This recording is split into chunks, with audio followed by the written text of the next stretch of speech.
हम बात करेंगे कंजर्वेशन ऑफ लीनियर मोमेंटम। ये पहले समझते हैं ये है क्या। लीनियर मोमेंटम क्या है? Conservation of linear momentum. Momentum है क्या? ये तो पढ़ा है। मोमेंटम का मतलब क्या होता है?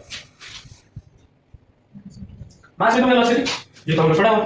तो इसमें जो कंजर्वेशन का वर्ड लग गया उसका मतलब क्या होता है?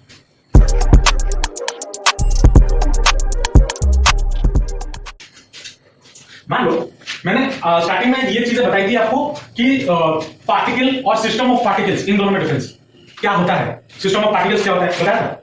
हाँ, चलो मान लो मेरे पास एक डिब्बा है, ठीक है, एक डिब्बा है और उसके अंदर मैंने 50 छोटे छोटे डिब्बे रख दिए, ठीक है, 50 छोटे छोटे डिब्बे रख दिए, ठीक है। अब अगर मैं बाहर से इसके ऊपर कोई एक्सटर्नल फोर्स लगाता हूं, ठीक है, मतलब अगर मैं बाहर से इसमें कोई फोर्स लगाता हूं, मतलब डब्बा यहां पर रखा हुआ है, उसके अंदर छोटे छोटे डब्बे हैं या चॉकलेट्स हैं, मैं उसको दबाता हूं डब्बे को, तो क्या चॉकलेट खराब हो जाएगी? होंगे? मान लो उड़ गए, नहीं हो। लेकिन अगर मैं इसको ऐसे फोर्स उसको उसमें दबा ना दबा के अगर मैं ऐसा फोर्स दूं कि वो मूव करने लगे, तो इसके अंदर भी जो छोटे छोटे डब्बे हैं वो भी मूव करने लगेगा, है ना। तो अब एज बिकॉज ये छोटे छोटे जो डिब्बे हैं उनका अलग अलग मास होगा, और एज बिकॉज वो इसके अंदर मूव कर रहे होंगे तो उसका भी वेलोसिटी अलग अलग होगा। तो total momentum of this system हम क्या बोल सकते हैं? इन सबका मोमेंटम को ऐड कर दें। मान लो इसका मास m है, m1 है, m2 है, m3 है, m4 है, m5 है, सबको अगर मैं ऐड कर दूं या सबका इंडिविजुअल मोमेंटम को अगर मैं ऐड कर दूं तो क्या मुझे इस टोटल डिब्बे का मोमेंटम मिल जाएगा? मिल जाएगा या नहीं मिलेगा? मिलेगा। उसी चीज को हम बोलते हैं कंजर्वेशन ऑफ लीनियर मोमेंटम, ठीक है। तो इसका स्टेटमेंट क्या बनेगा, देख लो। तो इसका स्टेटमेंट क्या बोलता है? इसका स्टेटमेंट बोलता है when no external force acts on a system of several interacting particles, मतलब इस छोटे छोटे पार्टिकल्स में अगर कोई एक्सटर्नल फोर्स बाहर से ना लगे, मैं बाहर से जो फोर्स लगाता हूं वो इस डब्बे में लगाता था ना कि इस छोटे छोटे बॉक्सेस पे। अगर कोई एक्सटर्नल फोर्स हो on several internal particles then the total linear momentum of the system is conserve, मतलब इन सबका टोटल मोमेंटम क्या होगा? कंजर्व होगा, या फिर सम ऑफ दिस टोटल, मतलब sum of all the momentum of this all boxes will be conserve. समझे ये? समझे? तो total linear momentum is the vector sum of the linear momenta of all the particles. वो जो हमने बोला कि इन सबका मोमेंटम अगर मैं ऐड कर दूं तो मुझे टोटल लीनियर मोमेंटम मिल जाएगा। वही चीज याद होगा, the total linear momentum is the vector sum of the linear momenta, all the linear momenta of all the particles of the system, ठीक है। अब ये जो कंजर्वेशन वाला पार्ट है ये तो चलो हम मुंह में बोल दिए, सर प्रूफ फिजिक्स में है, बड़े हो गए हैं तो प्रूफ तो जानना जरूरी है, बिना प्रूफ के तो नहीं होगा। तो इस चीज को हम दो लॉ से प्रूव कर सकते हैं।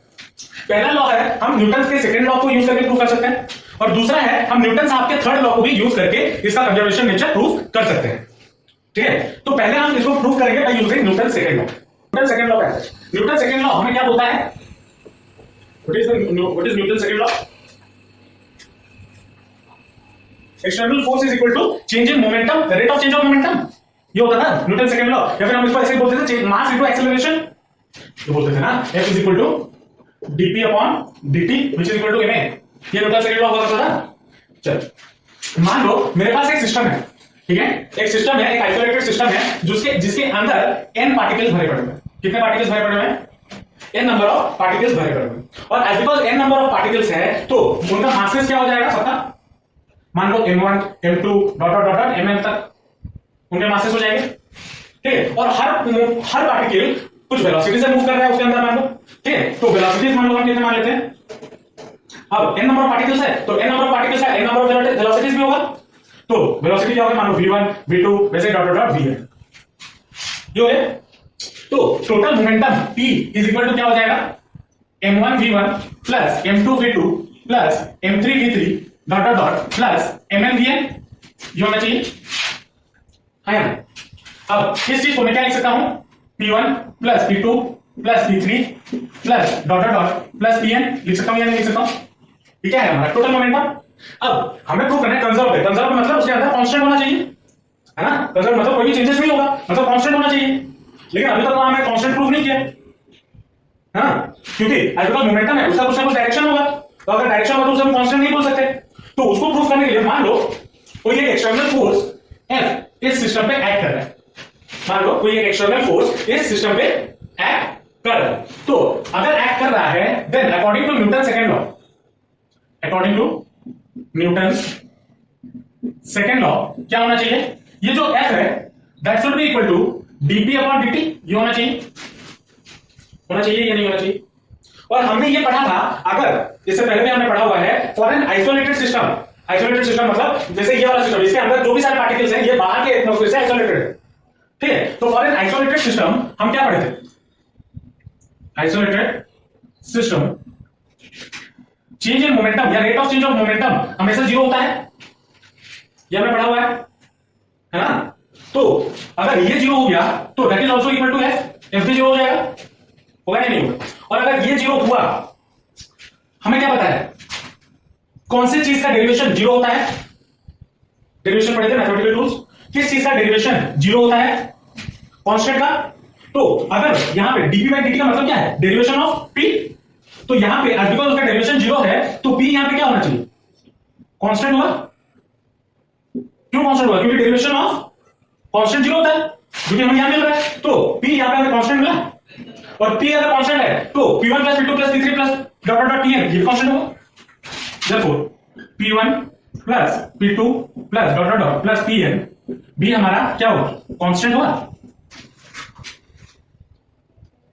तो अगर यहां पे हमारा कोई एक्सटर्नल फोर्स ना लगे, फोर्स जीरो है ना, अगर एक्सटर्नल फोर्स ना लगे तो मोमेंटम हमारा क्या होना चाहिए, कंजर्व होना चाहिए या फिर कांस्टेंट होना चाहिए, जो कि हमने क्या डेफिनेशन में भी लिखा, इस कंजर्व या फिर कांस्टेंट लिखा ना। तो ये चीज सोचिए, समझे या नहीं समझे, पक्का लिखो। ये तो हमने किससे डिराइव किया, ये हमने डिराइव किया न्यूटन साहब के सेकंड लॉ से। चलो न्यूटन साहब के थर्ड लॉ से क्या हम इस चीज को डिराइव कर सकते हैं, चेक कर लेते हैं, ठीक है। तो फ्रॉम न्यूटन थर्ड लॉ हमें क्या बोलता है, every action has an equal and opposite reaction.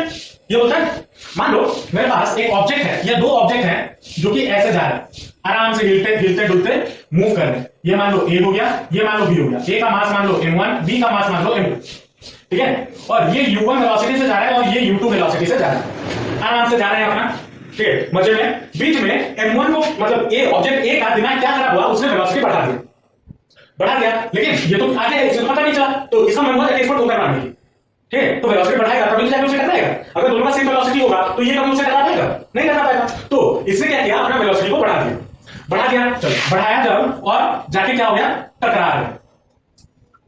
तो ये हो गया A, ये हो गया B, इसका मास m1, इसका मास m2। और जब ये दोनों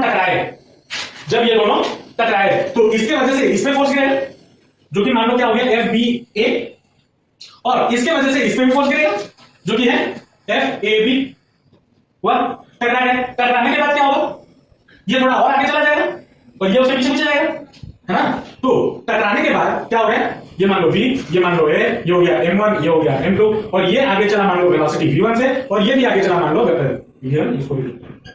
ये गया वेलोसिटी v2 से, और ये गया वेलोसिटी v1 से, ठीक है। तो यहां से यहां जब आया, मतलब जब पहले आराम से जा रहे थे, रास्ते पे जा रहे थे, भेलपुरी खा रहे थे, लेकिन दिमाग क्या हुआ, टकरा गया, ठीक है। तो टकराने से पहले से लेकर टकराने तक जो टाइम इंटरवल है, उसमें टाइम लगाना हुआ ना टकराने के लिए, तो वो टकराने के लिए मान लो हमें डेल्टा टी टाइम जरूरत है। मतलब मान लो ये 12 बजे यहां से निकले घर से, मतलब 12 बजे उसको रोल किया गया, या 12 बजे घर से निकले, 12:05 को यहां पे टकरा गया, तो कितना टाइम लगा टकराने के लिए, 5 मिनट लगा ना। तो उसी चीज को मैं यहां बोल रहा हूं, डेल्टा टी, ठीक है। यहां तक कोई डाउट, चलो। अब न्यूटन थर्ड लॉ के हिसाब से ये दोनों इक्वल होने चाहिए और ऑपोजिट होने चाहिए, है ना। FAB should be equal to minus FBA, ये होना चाहिए या नहीं होना चाहिए। चलो अब आते हैं इंपल्स ऑन FAB, कितना होगा, इंपल्स ऑफ FAB, क्योंकि ये इससे टकराया ना, तो कुछ फोर्स तो इंपल्स तो उसने दिया होगा, और इंपल्स का फॉर्मूला क्या होता है, फोर्स इनटू टाइम होता है ना। तो that will be equal to कितना हो जाएगा, FAB इनटू डेल्टा टी, ये होगा। और इस चीज को मैं और क्या बोल सकता हूं, चेंज ऑफ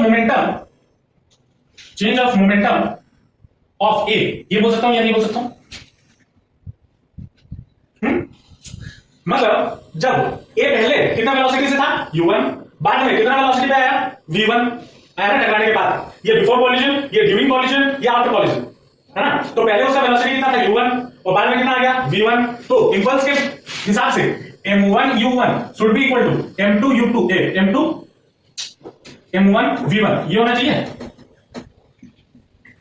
ये होना चाहिए इंपल्स के हिसाब से, होना चाहिए या नहीं होना चाहिए?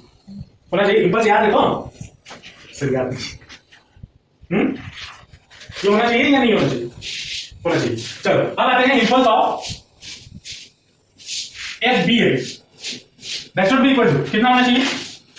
FBA इनटू डेल्टा टी, ये होना चाहिए। मतलब that should be equal to क्या? Change of momentum of B, ये होना चाहिए है ना। That should be equal to क्या होना चाहिए? m1 m2 u2 equal to m2 v2, ये होना चाहिए। अब यहां पे एज बिकॉज देखो ये चेंज इन मोमेंटम बोला है ना, चेंज इन मोमेंटम का मतलब क्या हो जाएगा? m1 v1 minus m1 u1, ये भी होगा। मोमेंटम पहले इतना था, फाइनल माइनस इनिशियल होता है ना, तो इतना था, इतना हुआ और पहले इतना था, तो चेंज इन मोमेंटम क्या हो जाएगा? m1 v1 minus m1 u1। वैसे इधर क्या हो जाएगा? m2 v2 minus m2 u2, ये हो जाएगा। होगा या नहीं होगा? अब हमें क्या पता है? FAB is equal to minus FBA, और FAB का वैल्यू ये भी है ना। तो देखो हम क्या कर सकते हैं? m1 v1 minus m1 u1 is equal to minus of m2 v2 minus m2 u2, ये लिख सकता हूं या नहीं लिख सकता हूं? लिख सकता हूं या नहीं लिख सकता हूं? अब अगर यहां से ब्रैकेट ओपन करूं तो ये हो जाएगा प्लस, ये होगा v1 को v जो फाइनल वेलोसिटी है उसको एक तरफ ले लेते हैं और इनिशियल वेलोसिटी को दूसरी तरफ ले लेते हैं, ठीक है। तो क्या बन जाएगा? m1 v1 plus m2 v2 equal to m2 u2 plus m1 u1, ये होगा या नहीं होगा? होगा। तो इससे हमें क्या पता चला? ये क्या है और ये क्या है? इसको हम बोल सकते हैं change in momentum before collision, after collision equal to change in momentum before collision, बोल सकते हैं। तो change in momentum after collision is equal to change in momentum before collision, बोल सकते हैं या नहीं बोल सकते? हाँ या हाँ होगा। और यही चीज है कंजर्वेशन ऑफ लीनियर मोमेंटम, पहले जितना था बाद में उतना ही है, तो कंजर्व है, हो गया proof from Newton side law, समझे?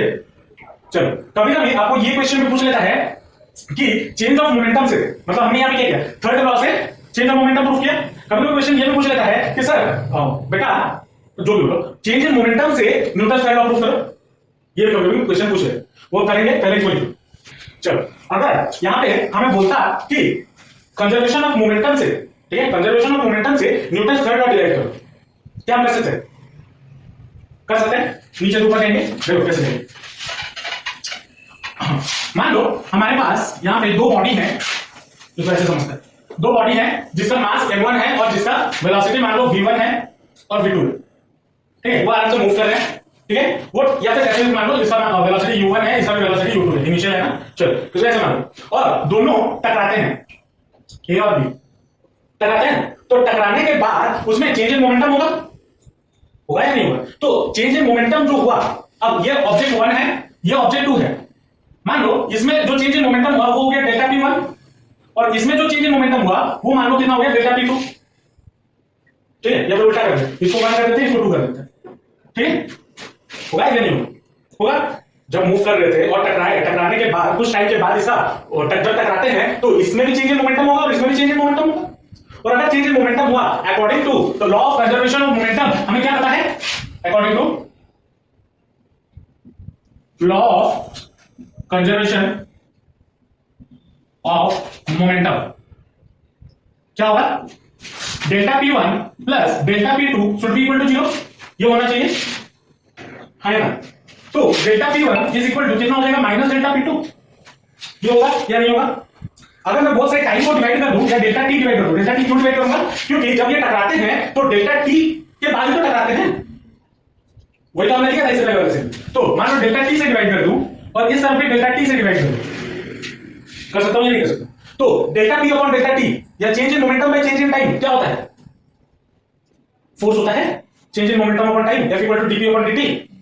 तो change in momentum upon change in time क्या होगा? फोर्स। तो फोर्स ऑन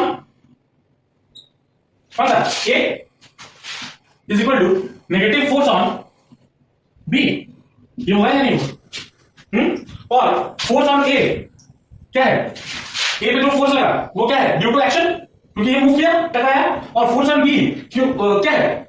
जो ये B निकल रहा है रिएक्शन है उसका, है ना? तो फोर्स ऑन A क्या हो गया? एक्शन। और फोर्स ऑन B क्या हो जाएगा? Negative of reaction. हाँ sir, negative of action which is called reaction. ये होगा ना? तो action is equal to reaction आ गया, जो कि न्यूटन का क्या कौन सा लॉ है? थर्ड लॉ है। तो कंजर्वेशन ऑफ मोमेंटम से एक्शन रिएक्शन का डेरिवेशन करा है। समझे या नहीं समझे? समझे?